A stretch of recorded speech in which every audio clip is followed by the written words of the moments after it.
we have been, this whole year, our theme in Centers for Spiritual Living across the globe is values-based spiritual living. This is a brand new month, July, so a brand new value we're looking at this month is that of open communication. An affirmation that goes along with it is this: we communicate openly with each other in an atmosphere of collaboration and inclusion. Yeah, a little chuckle. An atmosphere of collaboration and inclusion is a little hard to come by sometimes in this country right now. So I love that intention, because we know setting intentions is a powerful thing. Because this is 4th of July weekend, I chose as my talk title the original motto of this nation, E Pluribus Unum. E Pluribus Unum. In Latin, you see it on our seal there. Any Latin scholars in the house today that can tell us what that means? Debbie? Out of many one. Out of many one. Yeah, out of many one. There's another phrase similar to that that comes from the Greek philosopher Heraclitus. And when it's translated, it goes like this: the one is made up of all things, and all things issue from the one. I love this because it's the #1 core concept that we teach in Science of Mind when we teach our principles, the principle of oneness. We know that there is one presence, one power, one God, whatever it is you want to call it, the creative principle of the universe, the infinite intelligence, the perfect love from which everything comes. And even though we are diverse, unique expressions of that one, out of many, back to one. We are all part of it, and it is a part of each of us. E Pluribus Unum was first proposed as the motto on July 4th, 1776. And it's interesting, you know, there are 13 letters in that motto that can be said to represent the 13 colonies. It wasn't officially adopted until 1782, but I want to show you the next photo is a sketch of the proposed shield when it was proposed. I think Michael has it for us. Go one more, Michael. I don't know if you have the other one. We're going to talk about this in a minute. So. No, okay. There's a shield. It was the original sketch, and it was the proposed shield. It had on the shield, in the shield, 6 different symbols, and those 6 different symbols represented the 6 countries. And I'm going to quote the originators who submitted it: the countries from which these states have people. These included England, Scotland, Ireland, France, Holland, and Germany. So once again, out of many came to form one nation under God, as we say in our Pledge of Allegiance. Now the motto, E Pluribus Unum, was officially changed in 1956 when Congress changed it. Anybody know what the new motto is? It's on all our coins. In God we trust. That was during the McCarthy era. It was during the height of the Cold War. And there was this sentiment of, by God, we want to talk about God, because, you know, communism was atheist, thank you. So it's interesting, though, that E Pluribus Unum is still on the seal. It's carried on the banner in the talons of the bald eagle.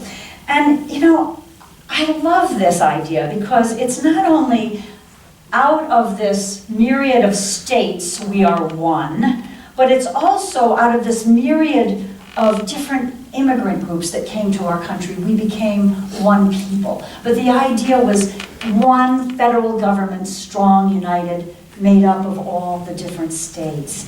Now, the bouquet of flowers that you saw a moment ago was also in the proposal. Michael's going to bring it up for us in a second.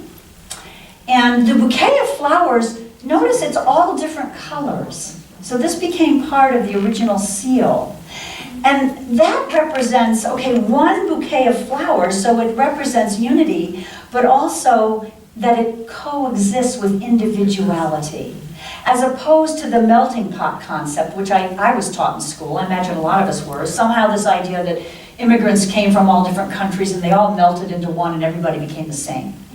I personally like the idea of the bouquet. Yes. That we're one people, but we maintain our individuality, our culture, our color, our cuisine, and all of that. And I love this country. I've traveled a lot. I've been to all but 5 states, and by gosh, before I pass, I want to go to the 5. What a wonderful variety we have, don't we? In our land, as we sang about, in our people, in our states, different accents, different cuisines, different architecture. It's what makes this country great, the diversity as well as the oneness. Now this E Pluribus Unum, I got excited looking at it because isn't it cool that the foundation of this country is the concept of oneness? And this E Pluribus Unum, I guess it's technically A Pluribus Unum, it still appears many, many places on the official seals of various forms of government. The presidential seal, the vice presidential seal. There are seals for Congress and for each house of Congress where it appears, and it also appears on the seal for the U.S. Supreme Court. I didn't realize it, but it's on every coin. Did you know that? In God We Trust is on one side, but A Pluribus Unum is on the other side. It's also on some of our currency. The dollar bill, it's on the reverse side. The $5 bill, it appears next to the picture of President Lincoln, which I think is so fitting. A man who knew that out of many one, that knew the importance of preserving that one, who fought the Civil War so that we might preserve that union and not let it splinter. A Pluribus Unum reminds us of the strength of the United States and the diversity of its people. Our founder of Science of Mind, Ernest Holmes, wrote in Living the Science of Mind, and I love this quote, "Behind all is a unity. Through all is a diversity. Saturating all is a divinity."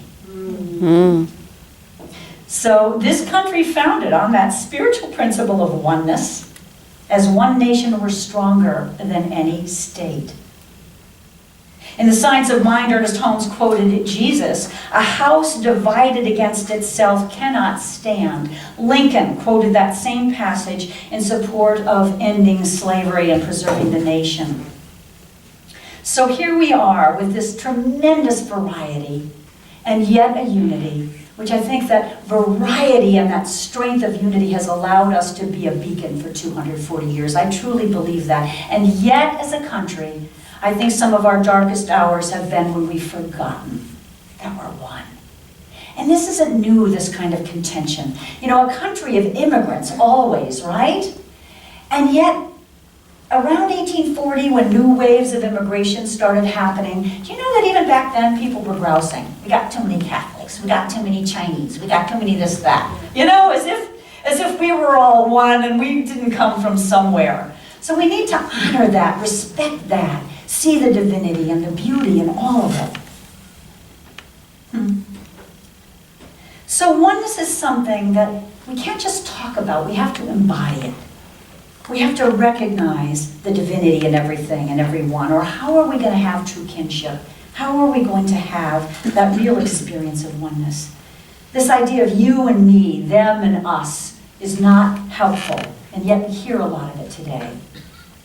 It keeps us isolated, it promotes sectarianism, partisanship, segregation, and when those things get promoted, you know what happens next is violence happens. And we've seen this today. We forget who and what we are together, that recognition of oneness as the infinite life that each of us is. And so we need to heal our own thoughts of separation, of conflict. We need to heal from the idea of the different other right here in our minds and in our hearts. In Foundations class, we teach that we're all inextricably connected, all rooted in one source. And I believe our challenge today is to live as though we know and believe it. Again, Ernest Holmes. One of the first things you do is to love everybody. If you have not done this, begin to do so at once. And he did. He truly did. He was a humorous soul, an affable soul, a loving soul, a non-judgmental soul. He said there's always more good than bad in people, and seeing the good tends to bring it forth. Earlier this week, we came together, about 20 of us, to do a Fear to Faith workshop here in this room. And in addition to a Fear to Faith prayer, we walked away with a process that was a forgiveness prayer. And I thought I would give us a taste of that today, just a little experience of it. So I'm going to invite you to close your eyes if you're willing for just a minute, just a quick minute here. And allow to come to your mind the face, the felt presence, the image of somebody you could use to have a little more compassion toward. Somebody you could use to forgive. Usually the first person that comes to mind is the one you should go with. Sometimes it's a family member, a neighbor. Sometimes it's an institution or a politician. So with that person's face in mind, I'm going to invite you as you breathe in to say to yourself, I accept you, and then the person's name. So I accept you, John, for example. And as you breathe out, I bless you, and then the person's name. And let's just do that for just a few more times. Breathing in, I accept you, the person's name. Breathing out, I bless you. I accept you. I bless you.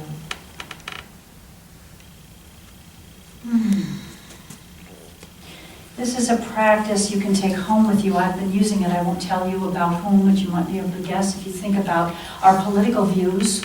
It may be somebody who is currently in office. It may be somebody who wasn't elected to office that each of us need to perhaps forgive, bless, be compassionate about, recognize that we're all one. Again, our history is a story of increasing diversity of races, of opinions, of cultures. And I like to go back to what it said in our beautiful Declaration of Independence. All men are created equal, endowed by their Creator with certain inalienable rights, among these life, liberty, and the pursuit of happiness. Now, of course, in the 1770s, all men basically meant white male landowners. But that gradually began to expand to include African Americans, women, people whose sexual orientation is different from the norm. And of course, we're not there yet. You know, we've made tremendous progress, and there's still progress to be made so that everybody truly is seen as equal with all these inalienable rights to life, liberty, and the pursuit of happiness. So we have women in the workforce who aren't seeing equality always. We have the LGBTQ community that is not always treated with respect and equality. So we still have work to do. But I think as long as we remember that the idea of those people out there, no matter what category it is not helpful. Again, to look inside, to soften our hearts. Each one of us is the one the world is waiting for. You're it, and so am I. For change to happen, I must change. So America, like all creations, evolves, it changes, it reinvents itself. Our founder, again, Ernest Holmes, talked about this movement of ours, science of mind, needs to remain open at the top. We don't have these principles that are set in iron and are never going to change because science keeps exploring and discovering new truths. Culture evolves, as we talked about just now, to become more inclusive. So not only does our philosophy need to stay open at the top, but we, I think, as a country, need to stay open at the top so that we can emerge and evolve. Now, on a lighter note, this week, I received an email from Melanie Sunday. And it was one of those emails with animals from different species, you know, being friends. You've all seen them, right? It was called Improbable Friendships. And it struck me as I looked at it that it really was apropos for today's talk. So I'm hoping Michael can show us the first slide. Aww. It's a fawn and a baby bobcat. They were both rescued from a devastating forest fire And rescue crews had saved so many animals they ran out of crates to put them in. So these two were put in the office at the firehouse. And when the rescue crews went back to check on them, they had taken a liking to each other, and they were all cuddled up, and they stayed like that the whole time they were together.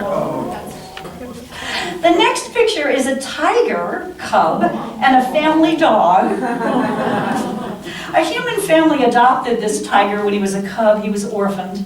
He was raised with the family dog since his youth, and he and his adopted canine sibling are inseparable. And finally, there were many pictures. I chose 3. The next one is of an iguana and a kitty. It's a little small, I apologize, but Sobe, the iguana, and Johan, the cat, were rescued by a woman in Brooklyn.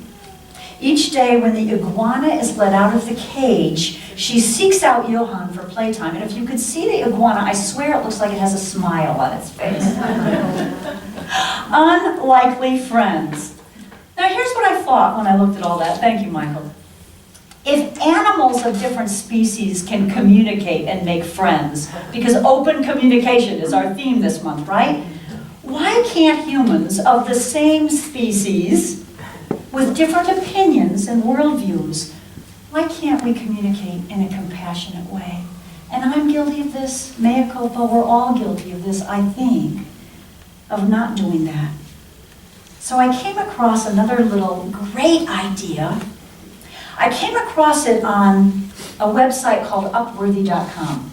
Some of you know it? Yes. Explore it, man, if you haven't. Upworthy.com, because there's so much negative news. Upworthy.com has blogs and videos and stories about good happening, about people coming together and supporting people and helping people.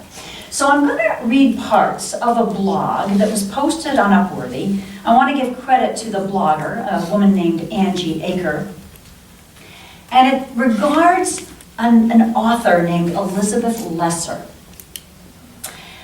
Elizabeth decided that we could do something radical, we people, with people that we don't see eye to eye with. And the radical thing she's proposing is to take the other to lunch. Why? Why is this so important? Well, consider this scenario. Consider a scenario of 2 coworkers. They're contentious. They work in a small, busy office, and they often grab lunch together.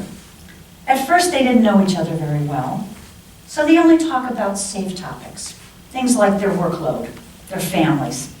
And they really enjoyed the pleasant conversation and the company and the break from the busy, busy workday. They have a few laughs and even begin to consider themselves friends. However, pretty soon the conversation starts to get a little deeper and onto trickier topics. It surprises them that they find they barely agree on anything. Whatever happened to come up, women's rights, unions, gay rights, you name it, they hold diametrically opposed views. So they get into fervent shouting matches, escalating in pitch. Did you ever hear this or participate? Arguing, and eventually kind of the silence descends. So they no longer invite each other to lunch. They don't speak to each other about anything, not even their spouses or their children. So one has no idea when the other's wife falls ill. One is completely in the dark about the challenges the other's going through with her daughter. So they sit with their backs to each other at work. 2 humans capable of human caring and connection. Not to mention 2 who could really use a good friend.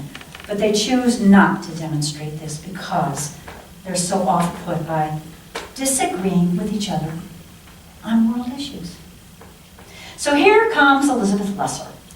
And she says the best way to bridge this gap is to set aside our warrior. You know that part of us that wants to say what we think and the other person's stupid because how could they possibly disagree? Doesn't everybody agree about this? You know the topics, right? Global warming, whatever it is. Lesser wants us to seek out people that think differently than us. Now, granted, it's more comfortable, and maybe more fun to go to lunch with somebody who agrees with us, and we can sit there and be self-righteous about everything and blame the other, right? So here's what she does. Michael should have slides for you. She has some guidelines when you go to lunch. So there's 3 questions she suggests you stick to. Number 1, ask the other person, share some of your life experiences with me. Now here's what happens.